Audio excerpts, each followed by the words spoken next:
Maureen Bozen has always known cancer risk was high in her family. My grandmother actually passed away from ovarian cancer when she was 44. She had 5 sisters, and none of them lived at the age of 50. And then my mother was diagnosed with breast cancer when she was 32. Because of their family history, Maureen and her sisters took part in a research study at a university in the Midwest. My siblings and I all went to have our blood drawn when we were 3, 5, 7. We were all tested in the same exact room. I can remember what the room looked like. They could receive their DNA test results when they turned 18. We felt empowered to be able to find out. The sisters each got their results around age 21. One was negative for the deadly gene mutation. 2 came back positive, including Maureen. She was devastated. The first question out of my mouth was, is there any chance this could be wrong? And the researcher said no.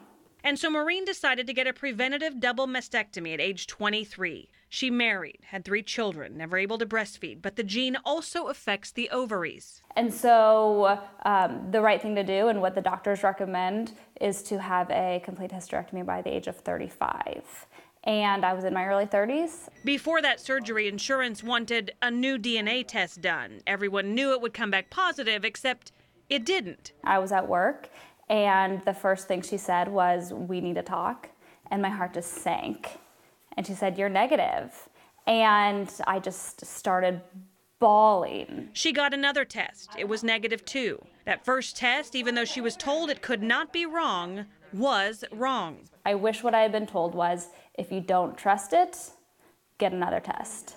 But that's not what I was told. And that just, my life could have been so different. My life has been great. I'm incredibly fortunate. I'm blessed, but it just could have been different.